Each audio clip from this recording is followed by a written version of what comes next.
एक बार सब लोग मिलके पूरे दिल से भारत माता का जयकारा लगाएंगे।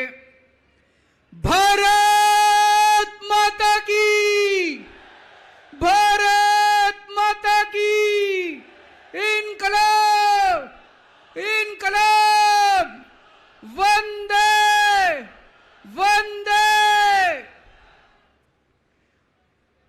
आज इतनी भारी संख्या में दिल्ली के कोने कोने से आए हुए मेरे प्यारे भाइयों, बहनों, माताओं, बुजुर्गों, बच्चों, आप सब लोगों को मेरा नमस्कार, सबको मेरा प्रणाम। मैं देख रहा हूं जहां तक नजर जा रही है पीछे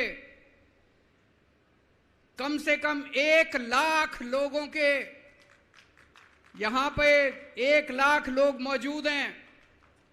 और मैं अभी आ रहा था, कम से कम 20-25 हजार लोग सड़कों पे इस वक्त रामलीला मैदान की तरफ बढ़ रहे हैं। इतनी भारी संख्या में आज लोग यहां आए हैं। अपनी बात शुरू करने के पहले आपसे पूछना चाहता हूं, आप में से कौन कौन मुझे प्यार करते हैं? जरा हाथ खड़े करके बताओ कौन कौन प्यार करता है। आपका बहुत बहुत शुक्रिया इस प्यार, इस मोहब्बत के लिए। लेकिन अब जो जो लोग मेरे से प्यार करते हैं, सबसे पहले एक बात आपसे मांगना चाहता हूं। जैसा अभी सौरभ भारद्वाज जी ने कहा, सब लोग अपने अपने मोबाइल फोन निकाल लो। अभी हम देख रहे हैं यहां पे कम से कम 40-50 वीडियो कैमरा, टीवी वालों के कैमरा मौजूद हैं। अब इस मैदान में 1 लाख कैमरे चालू हो जाएंगे, 1 लाख कैमरे।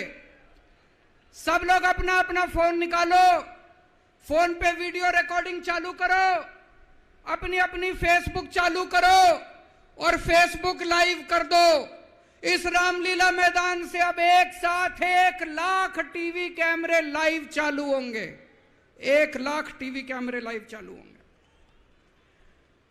मैं सबसे पहले कपिल सिब्बल साहब का बहुत बहुत शुक्रिया अदा करता हूं। हमारे इनविटेशन पे आज वो आए। कई साल के बाद आज हम लोग रामलीला मैदान में इकट्ठे हुए हैं। आज से 12 साल पहले, 12 साल पहले इसी रामलीला मैदान में इकट्ठे हुए थे हम लोग भ्रष्टाचार के खिलाफ। इस मंच को मैं नमन करता हूं। यह बहुत पवित्र मंच है। आज से 12 साल पहले भ्रष्टाचार के खिलाफ इकट्ठे हुए थे। आज इसी मंच से एक अहंकारी तानाशाह को इस देश से हटाने के लिए फिर से इकट्ठे हुए हैं। दोस्तों, तानाशाही को खत्म करने के लिए फिर से इकट्ठे हुए हैं। और जैसे उस वक्त भ्रष्टाचार के खिलाफ आंदोलन हमारा सफल हुआ था, आज इसी मंच से जो आंदोलन शुरू हो रहा है, हमारे देश के अंदर जो तानाशाही लाई जा रही है उसे खत्म करने का जो आंदोलन शुरू हो रहा है, जनतंत्र को खत्म करने का जो आंदोलन शुरू हो रहा है, संविधान को बचाने का जो आंदोलन आज शुरू हो रहा है, बहुत जल्दी इस आंदोलन को भी सफलता मिलेगी। सुप्रीम कोर्ट ने दिल्ली के लोगों के हक में फैसला दिया। 8 साल तक दिल्ली के लोगों ने लड़ाई लड़ी सुप्रीम कोर्ट के अंदर। सुप्रीम कोर्ट में हमारे वकील अभिषेक मनु सिंघवी साहब ने दिल्ली के लोगों की तरफ से लड़ाई लड़ी। सबसे पहले मैं आज इस मंच से सिंघवी साहब का भी दिल्ली के लोगों की तरफ से शुक्रिया अदा करता हूं, जिन्होंने दिल्ली के लोगों को उनका हक दिलाया। दोस्तों, 11 मई, आज 11 जून है, आज से 1 महीने पहले 11 मई को देश की सर्वोच्च अदालत, सबसे बड़ी अदालत सुप्रीम कोर्ट की भी कॉन्स्टिट्यूशन बेंच उसने आदेश पारित किया दिल्ली के लोगों के हक में, और उसके 8 दिन के बाद, 1 हफ्ते के बाद 19 मई को देश के प्रधानमंत्री ने सुप्रीम कोर्ट के आदेश को खारिज कर दिया। दोस्तों, देश की सबसे बड़ी अदालत के फैसले को प्रधानमंत्री ने खारिज कर दिया। प्रधानमंत्री कहते हैं मैं सुप्रीम कोर्ट को नहीं मानता। देश के प्रधानमंत्री कहते हैं मैं सुप्रीम कोर्ट को नहीं मानता। 75 साल के भारत के इतिहास में पहली बार एक प्रधानमंत्री आया है जो कहता है मैं सुप्रीम कोर्ट को नहीं मानता। पूरे देश के लोग स्तब्ध हैं। पूरे देश के लोगों को यकीन नहीं हो रहा, इतना अहंकारी प्रधानमंत्री को इतना अहंकार। प्रधानमंत्री कहता है मैं सुप्रीम कोर्ट को नहीं मानता। देश के गली गली में चर्चा हो रही है, घर घर में चर्चा हो रही है, ये मोदी जी को क्या हो गया, इतना अहंकार हो गया इनको, इतना अहंकार हो गया इनको। दोस्तों, देश के अंदर अब जनतंत्र खत्म हो रहा है। इसी को तानाशाही कहते हैं। जब देश का प्रधानमंत्री कहता है मैं सुप्रीम कोर्ट को नहीं मानता, इसी को तानाशाही कहते हैं, इसी को हिटलर शाही कहते हैं, जनतंत्र खत्म होना कहते हैं। मैं बताना चाहता हूं आखिर इस सुप्रीम कोर्ट के आदेश में ऐसा क्या है। सुप्रीम कोर्ट ने ऐसा क्या कह दिया कि प्रधानमंत्री जी कह रहे हैं कि मैं सुप्रीम कोर्ट के आदेश को नहीं मानता। सुप्रीम कोर्ट ने अपने आदेश में बोला कि भारत एक जनतंत्र है, भारत में जनता सुप्रीम है, जनता अपनी सरकार चुनती है, उस सरकार को जनता के काम करने का पूरा अधिकार होना चाहिए। दिल्ली में भी लोग सरकार चुनते हैं, दिल्ली की सरकार को भी, जिस भी सरकार को दिल्ली के लोग चुनते हैं, चाहे इस पार्टी की सरकार हो चाहे उस पार्टी की सरकार हो, सुप्रीम कोर्ट ने कहा कि जो भी सरकार दिल्ली के लोग चुनते हैं, जनता सुप्रीम है, दिल्ली की जनता सुप्रीम है, उस सरकार को काम करने का अधिकार होना चाहिए। मैं आपसे पूछना चाहता हूं, क्या सुप्रीम कोर्ट ने गलत बोला? क्या प्रधानमंत्री को सुप्रीम कोर्ट का आदेश मानना चाहिए? मोदी जी कहते हैं मैं सुप्रीम कोर्ट का आदेश नहीं मानता। मोदी जी ने अध्यादेश पारित कर दिया और सुप्रीम कोर्ट के आदेश को खारिज कर दिया। मोदी जी का अध्यादेश क्या कहता है? प्रधानमंत्री जी ने ये जो अध्यादेश पारित किया, ये क्या कहता है? मोदी जी का अध्यादेश कहता है कि अब दिल्ली के अंदर जनतंत्र नहीं होगा, अब दिल्ली के अंदर तानाशाही चलेगी, अब दिल्ली के अंदर जनता सुप्रीम नहीं है, अब दिल्ली के अंदर एलजी सुप्रीम होगा। अब दिल्ली के अंदर चाहे जनता जिसको मर्जी वोट दे, चाहे जनता जिसकी मर्जी सरकार बनाए, प्रधानमंत्री जी कहते हैं सरकार तो मैं ही चलाऊंगा, मेरी तानाशाही चलेगी। अब जनता सुप्रीम नहीं है, जनता की नहीं चलेगी, जनता की सरकार की नहीं चलेगी। प्रधानमंत्री जी कहते हैं एलजी के जरिए मैं सरकार चलाऊंगा। 26 जनवरी 1950 को हमारे देश का संविधान लागू हुआ। बाबा साहब अंबेडकर ने संविधान बनाया। बाबा साहब अंबेडकर ने अपने संविधान में लिखा कि इस देश के अंदर जनतंत्र होगा, जनता सुप्रीम होगी। आज प्रधानमंत्री जी ने भारत के संविधान के परखच्चे उड़ा दिए। प्रधानमंत्री जी ने भारत का संविधान बदल दिया। प्रधानमंत्री जी कहते हैं अब जनता सुप्रीम नहीं होगी, अब एलजी सुप्रीम होगा।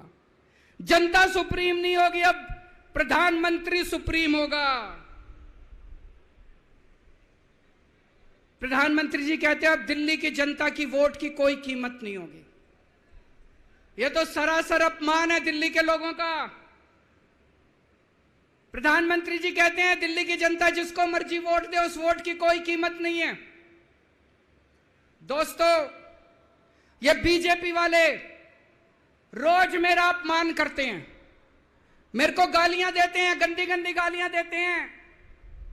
मेरे को अपने मान और अपमान की कोई चिंता नहीं है, मैं कोई परवाह नहीं करता।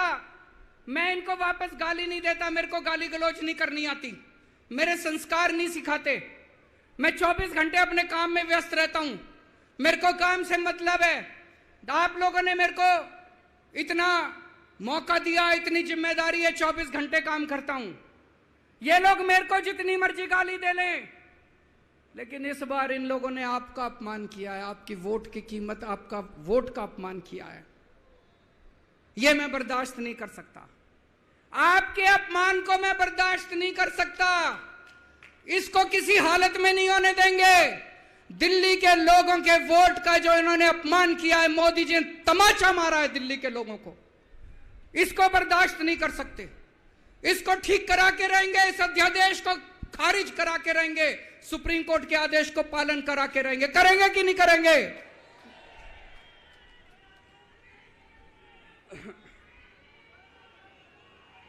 मैं पूरे देश में घूम रहा हूं, हर राज्य के अंदर गया। मैं पिछले दिनों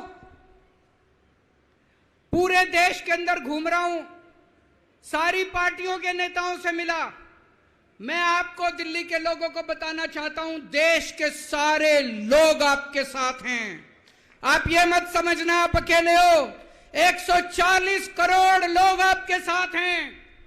वेस्ट बंगाल के लोग आपके साथ हैं, तमिलनाडु के लोग आपके साथ हैं, केरला के लोग आपके साथ हैं, महाराष्ट्र के लोग आपके साथ हैं, बिहार के लोग आपके साथ हैं, उत्तर प्रदेश के लोग आपके साथ हैं, मध्य प्रदेश के लोग आपके साथ हैं। 140 करोड़ लोग मिलके इस अध्यादेश का विरोध करेंगे, जनतंत्र को बचाएंगे दोस्तों। और मैं पूरे देश के लोगों को बोलना चाहता हूं, यह मत सोचना कि यह केवल दिल्ली वालों के साथ हुआ है। मुझे अंदर से पता चला यह मोदी जी का पहला वार है। ऐसा ही अध्यादेश, जो अध्यादेश आज दिल्ली में पारित किया गया, जिस अध्यादेश के जरिए दिल्ली वालों की ताकत खत्म कर दी गई, इस अध्यादेश के जरिए, जिस अध्यादेश के जरिए दिल्ली के अंदर आज तानाशाही लागू की जा रही है, कल यही अध्यादेश राजस्थान के लिए लाया जाएगा, कल यही अध्यादेश पंजाब के लिए लाया जाएगा, कल यही अध्यादेश मध्य प्रदेश के लिए लाया जाएगा, कल यही अध्यादेश महाराष्ट्र के लिए लाया जाएगा। इसे अभी रोकना पड़ेगा, सबको मिलकर अभी रोकना पड़ेगा दोस्तों।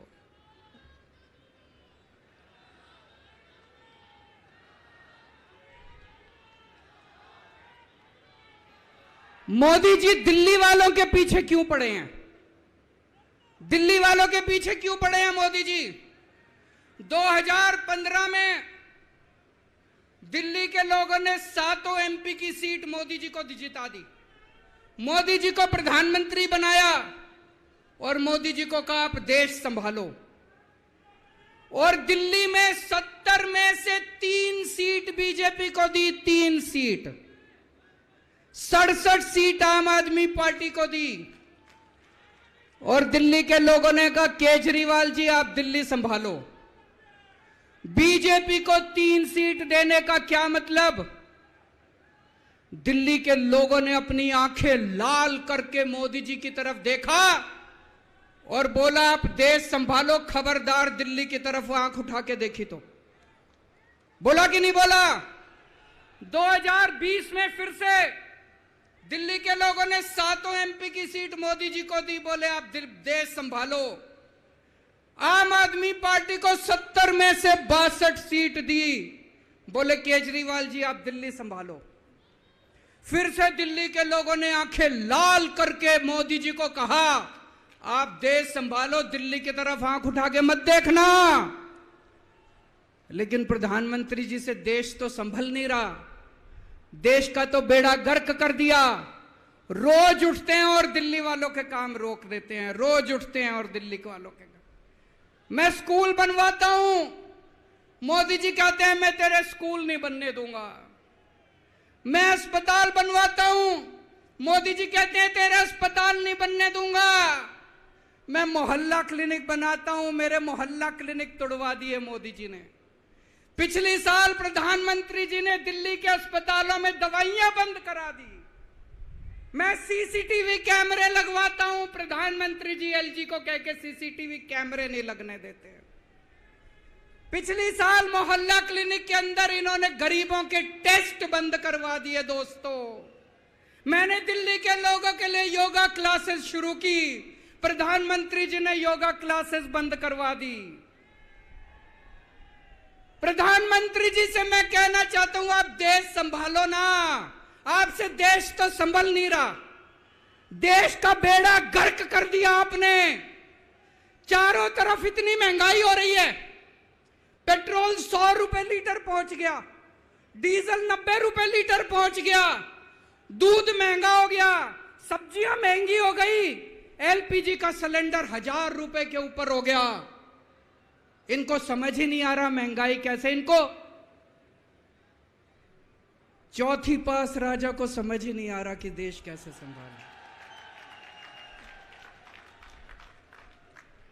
एक दिन कहते हैं 2000 का नोट आएगा, 5 साल बाद कहते हैं 2000 का नोट जाएगा। अरे इनको समझ ही नहीं है। आप लोगों ने कोई समझदार प्रधानमंत्री बनाया होता, कम से कम ये तो बता देगा 2000 का नोट आएगा कि जाएगा। चारों तरफ बेरोजगारी फैली हुई है, इनको समझ ही नहीं आ रहा बेरोजगारी कैसे दूर करें। चारों तरफ भ्रष्टाचारी भ्रष्टाचार फैला हुआ है, इनको समझ ही नहीं आ रहा भ्रष्टाचार दूर कैसे करें। जीएसटी की वजह से व्यापारियों का बेड़ा गर्क हुआ पड़ा है, इनको समझ ही नहीं आ रहा जीएसटी को कैसे ठीक करें। पूरे देश का रेलवे में मेरी आप लोगों से गुजारिश है, एक टेस्ट करके देखना। कोई second class AC, third AC, second class की टिकट खरीद लेना, सेकंड क्लास स्लीपर की। एक बारी रेल में जाके देखो इन्होंने रेलवे का क्या हाल कर दिया। पूरी रेलवे का बेड़ा गर्क कर दिया। अच्छा खासा चलता हुआ रेलवे इन्होंने बेड़ा गर्क कर दिया इन लोगों ने। 2002 में प्रधानमंत्री जी गुजरात के मुख्यमंत्री बने। 12 साल गुजरात के मुख्यमंत्री रहे। पिछले 9 साल से देश के प्रधानमंत्री हैं। 21 साल हो गए मोदी जी को राज करते करते, 21 साल। 2015 में मैं दिल्ली का मुख्यमंत्री बना। मेरे को 8 साल हो गए दिल्ली पे राज करते करते। आज मैं चैलेंज करता हूं और देश की जनता को अपील करता हूं, मोदी जी के 21 साल, मेरे 8 साल, दोनों के देख लो किसने ज्यादा काम किया। केजरीवाल ने ज्यादा काम करा। केजरीवाल ने 8 साल में ज्यादा काम करा कि मोदी जी ने 21 साल में ज्यादा काम करा। अरे इनसे काम तो होता नहीं है। देश के अंदर जो अच्छा काम करता है उसको रोकने की कोशिश करते हैं। ये आज दिल्ली के सारे अच्छे काम रोकना चाहते हैं। मोदी जी के पास तो फुल पावर थी 21 साल, मेरे को तो इन्होंने काम भी नहीं करने दिए, हर काम में टांग अड़ाया। फिर भी मेरे 8 साल उठा के देख लो, कितने स्कूल बनवा दिए, कितने अस्पताल बनवा दिए, लोगों का इलाज मुफ्त कर दिया, लोगों के बच्चों को पढ़ाई दे रहे हैं अच्छी, बिजली मुफ्त कर दी। मैंने बिजली मुफ्त करी। मोदी जी कह रहे हैं फ्री की रेवड़ी बांट रहा है। अरे गरीबों के हाथ में अगर 4 रेवड़ी रख दी तो कौन सा बुरा हो गया। मोदी जी आपने तो रेवड़ी नहीं, पूरा का पूरा रेवड़ा उठा के अपने दोस्त को दे दिया। पूरा का पूरा देश उठा के अपने दोस्त को दे दिया। पूरा की पूरी केंद्र सरकार उठा के अपने दोस्त को फ्री में दे दी। मैंने तो 4-4 रेवड़ी रखी थी एक एक हाथ में, गरीबों के हाथ में, आपने तो रेवड़ा ही उठा के दे दिया सारा का सारा। अब लोग प्रधानमंत्री जी से पूछने लगे हैं कि केजरीवाल ने इतने स्कूल बना दिया, आपने क्या किया? उनके पास कोई जवाब नहीं है। अभी पिछले साल मैं गुजरात का चुनाव लड़ने गया, वहां पे हर आदमी, गुजरात के हर आदमी के मुंह पे था, अरविंद जी आपने स्कूल इतने अच्छे कर दिए, आपने दिल्ली में स्कूल बच्चों की शिक्षा इतनी अच्छी कर दी। तो एक दिन प्रधानमंत्री जी ने सोचा कि मैं भी जाके स्कूल में फोटो खिंचवाऊंगा। पूरे गुजरात में ढूंढने से उनको एक स्कूल नहीं मिला जिसमें मोदी जी फोटो खिंचवा ले। एक स्कूल, 30 साल से गुजरात में बीजेपी की सरकार है, एक स्कूल नहीं मिला। इनको एक स्टूडियो के अंदर टेंट लगा के एक क्लास, फर्जी क्लास बनानी पड़ी। 10 बच्चे बुलाए, डेस्क लगाए, वहां पे मोदी जी एक बच्चे के साथ बैठे और उन्होंने फोटो खिंचवाई। अब लोग प्रधानमंत्री जी से पूछने लगे हैं कि केजरीवाल ने इतना काम कर दिया, आपका काम कहां है? तो अब मोदी जी ने तय किया मैं केजरीवाल को काम नहीं करने दूंगा। उन्होंने मनीष सिसोदिया को उठा के जेल में डाल दिया। उनको लगा मनीष सिसोदिया को जेल में डालने से शिक्षा के काम रुक जाएंगे। उन्होंने सतिंदर जैन को उठा के जेल में डाल दिया। उनको लगा सतिंदर जैन को जेल में डालने से मोहल्ला क्लिनिक बंद हो जाएंगे, अस्पताल बंद हो जाएंगे। मैं प्रधानमंत्री जी को बोलना चाहता हूं, हमारे पास एक मनीष सिसोदिया नहीं है, हमारे पास 100 मनीष सिसोदिया हैं। हमारे पास एक सतिंदर जैन नहीं है, हमारे पास 100 सतिंदर जैन हैं। आप एक को जेल में डालोगे, हमारा दूसरा आ जाएगा काम करने के लिए, काम नहीं रुकेगा दोस्तों। जब इनको जेल में डालने से काम नहीं चला तो अब ये ऑर्डिनेंस लेके आए हैं और ऑर्डिनेंस से ये सारा काम रोकना चाहते हैं। दोस्तों आज दिल्ली के लोग मुसीबत में हैं। दिल्ली के लोगों के ऊपर यह अध्यादेश थोपा जा रहा है। आपने पिछली बार 7 MP को वोट दिया था, कहां है वो सातों के सातों? अपने घर में दुबक के बैठे हैं। वो बीजेपी के गुलाम है, वो आपके नहीं है, आपके सगे नहीं है, वो बीजेपी के गुलाम है। आपको कल को मुसीबत आती है तो केवल आपका बेटा, आपका भाई केजरीवाल आपके साथ खड़ा है, वो कभी खड़े नहीं होंगे। दोस्तों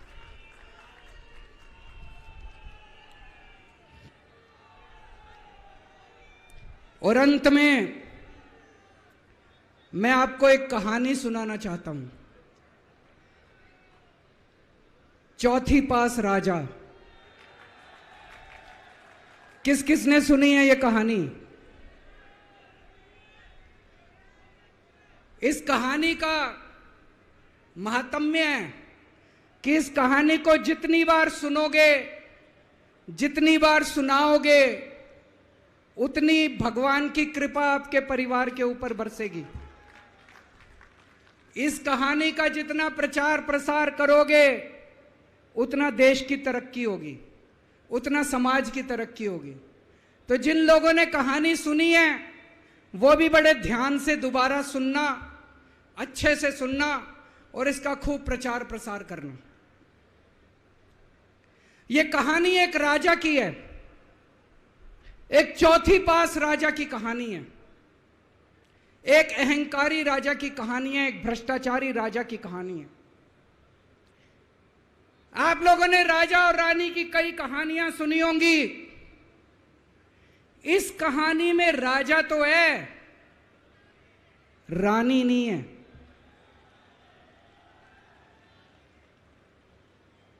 तो एक महान देश था, कई हजार साल पुराना देश।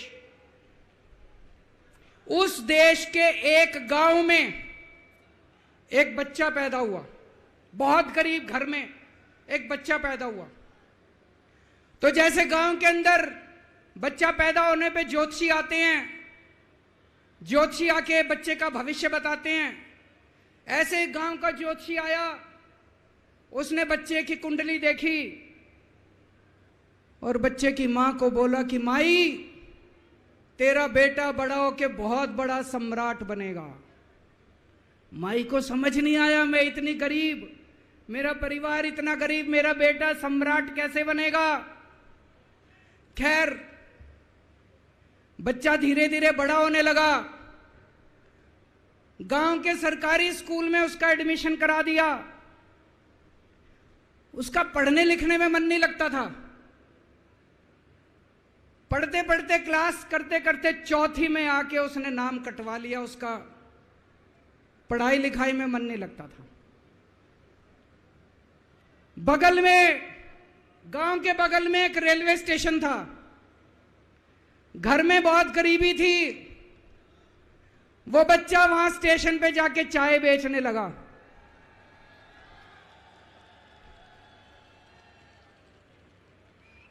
चाय बेच के अपना गुजारा करता था। वो भाषण बहुत अच्छा देता था, बचपन से ही बड़ा अच्छा भाषण देता था। गांव के लड़कों को इकट्ठा कर लेता और भाषण देना चालू करता। धीरे धीरे आसपास के गांव में फैल गया कि यह बच्चा भाषण बड़े अच्छे देता है। आसपास के लड़के भी इकट्ठे हो गए और जो मर्जी टॉपिक हो भाषण देना चालू कर देता था और रुकता ही नहीं था। घंटों घंटों तक भाषण देता रहता था। बच्चा बड़ा हुआ। ज्योतिषी ने कहा था बड़ा होके बच्चा उस महान देश का सम्राट बन गया। लेकिन राजा तो अनपढ़ था, उसे तो कुछ आता नहीं था। अफसर आते, उस अनपढ़ राजा से जहां मर्जी साइन करा लेते, जहां मर्जी जो मर्जी साइन करा लेते। वो राजा अनपढ़ था, उसे लगता था मैं अगर अफसरों से पूछूंगा तो मेरी कमजोरी सबके सामने प्रकट हो जाएगी। अफसरों को लगेगा मेरे को कुछ आता नहीं है। अफसर जो मर्जी लेके आते थे वहां साइन कर देता था। वो धीरे धीरे पूरे देश के अंदर फैल गया कि राजा अनपढ़ है, राजा अनपढ़ है। राजा को बड़ा बुरा लगने लगा। तो राजा ने कहीं से एक फर्जी डिग्री का जुगाड़ कर लिया। एक फर्जी डिग्री का जुगाड़ कर लिया, एमए की डिग्री का। और राजा बोला मैं एमए हूं। पर सच्चाई तो पूरे देश को पता थी, राजा तो अनपढ़ था। धीरे धीरे राजा अहंकारी भी होता गया। अहंकारी राजा और ऊपर से अनपढ़।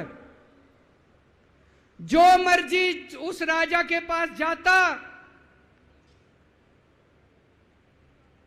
और राजा से कुछ भी पास करा के ले आता। एक बार कुछ लोग गए, राजा को बोले जी नोटबंदी कर दो। नोटबंदी करने से भ्रष्टाचार खत्म हो जाएगा, आतंकवाद खत्म हो जाएगा। राजा को कुछ समझ नहीं आया। राजा की खूब चमची मारी उन्होंने। राजा ने एक दिन शाम को टीवी पे आके 8 बजे नोटबंदी कर दी। पूरे देश का बेड़ा गर्क हो गया दोस्तों। लंबी लंबी बैंकों के सामने लाइनें लग गई। कई लोग मर गए, दुकानें बंद हो गई, रोजगार बंद हो गए, बड़ी बड़ी इंडस्ट्री बंद हो गई। पूरे देश का बेड़ा गर्क हो गया। फिर एक दिन कोई आके बोला जी 2000 का नोट ले आओ। राजा 2000 का नोट ले आया। 4 साल बाद कुछ लोग आके बोले जी 2000 का नोट बंद कर दो। राजा ने 2000 का नोट बंद कर दिया। राजा को अक्ल तो थी नहीं, बेवकूफ था, अनपढ़ था। कभी 2000 का नोट चालू करता था, कभी 2000 का नोट बंद करता था। एक बार कुछ लोग आके बोले जी ये किसानों के कानून बना दो, इस कानून से किसानों का भला होगा। राजा ने कानून बना दिए। पूरे देश के किसान सड़कों पे उतर आए। 750 किसान मर गए आंदोलन में। और 1 साल के बाद राजा को वो तीनों कानून वापस लेने पड़े। एक बार उस देश के अंदर बहुत बड़ी महामारी फैल गई। चारों तरफ महामारी फैल गई, लोग मरने लगे। किसने आके बोला जी थाली बजवाओ तो देश ठीक हो जाएगा। तो राजा ने पूरे देश में थाली और चम्मच बजवा दिए। महामारी तो नहीं बची, महामारी तो फैली रही। किसी ने आके कहा जी डॉक्टरों की जरूरत पड़ेगी, दवाइयों की जरूरत पड़ेगी, इंजेक्शन की जरूरत पड़ेगी, तब महामारी रुकेगी। राजा अपने दोस्तों का बड़ा ख्याल रखता था। उसके दोस्त थे। एक दोस्त ने 10,000 करोड़ रुपए चोरी कर लिए। राजा ने उसको देश से भगा दिया। दूसरे दोस्त ने 20,000 करोड़ चोरी कर लिए, राजा ने उसको भी देश से भगा दिया। पर एक दोस्त ऐसा था जिससे राजा की ज्यादा ही दोस्ती थी। कौन था? उसको उन्होंने सारे एयरपोर्ट बेच दिए, सारे जहाज बेच दिए, सारे सी पोर्ट बेच दिए, उन्होंने आसमान बेच दिया, जमीन बेच दी राजा ने, खदाने बेच दी। उस दोस्त पे राजा मेहरबान था। राजा का एक और दोस्त था। वो दोस्त इतना गंदा था कि उसने कुछ अंतरराष्ट्रीय खिलाड़ी महिलाओं के साथ बदतमीजी करी, लेकिन राजा ने दोस्ती नहीं छोड़ी। मजाल जो उस दोस्त के ऊपर कोई आंच आ जाए, राजा उस दोस्त के साथ खड़ा रहा, लेकिन उसने खिलाड़ियों का सुना। राजा का एक और दोस्त था। उस दोस्त ने किसानों के ऊपर गाड़ी चढ़ा दी, रौंद दिया, कुचल दिया किसानों को। राजा ने अपनी दोस्ती नहीं छोड़ी। इस बात पे तो दाद देनी पड़ेगी कि राजा दोस्तबाज था, एक नंबर का दोस्तबाज था। चारों तरफ अत्याचार हो गया, चारों तरफ देश के अंदर इनके अपने लोग जो थे वो बलात्कार करने लगे, गलत काम करने लगे, हाहाकार मच गया। जो राजा के खिलाफ बोलता, राजा उसको पकड़ के जेल में डाल देता। एक दिन एक पत्रकार ने कार्टून बना दिया राजा के खिलाफ, उस पत्रकार को उठा के जेल में डाल दिया। एक दिन एक किसी पत्रकार ने उनके खिलाफ कुछ लिख दिया, उसको पकड़ के जेल में डाल दिया। जो राजा के खिलाफ बोले उसका बेड़ा गर्क। कोई जज अगर उस राजा के खिलाफ ऑर्डर करता था, राजा उसको बख्शता नहीं था। चारों तरफ अत्याचार, महंगाई, बेरोजगारी। ऊपर आसमान में देवता ये सब देख रहे थे कि पृथ्वी के ऊपर कितना घनघोर अत्याचार हो रहा है। सारे देवता इकट्ठे हुए, देवताओं ने मीटिंग करी। सारे देवता मिलकर शिवजी महाराज जी के पास गए और कहा, महाराज कुछ करो, पृथ्वी के ऊपर अन्याय हो गया, अत्याचार हो गया, चारों तरफ बलात्कार, चारों तरफ हाहाकार मचा हुआ है, जनता परेशान हो रही है।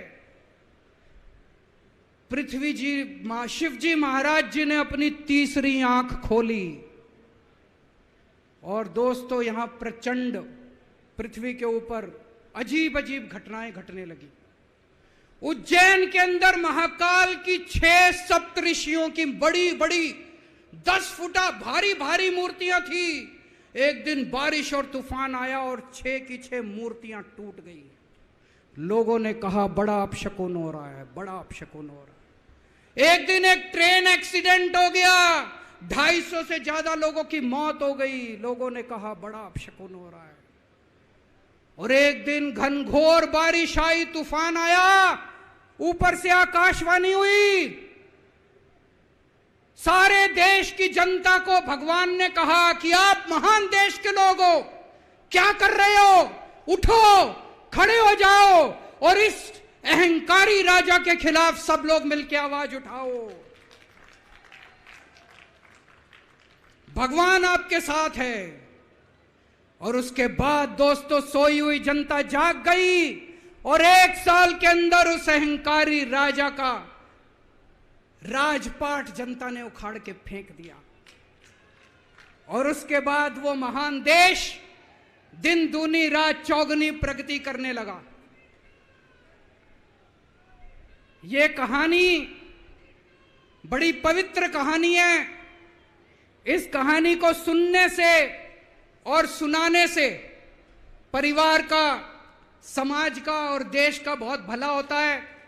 इसे ज्यादा से ज्यादा शेयर कीजिए, ज्यादा से ज्यादा लोगों तक पहुंचाइए ताकि ज्यादा से ज्यादा लोग इसे सुन सकें, इसे समझ सकें।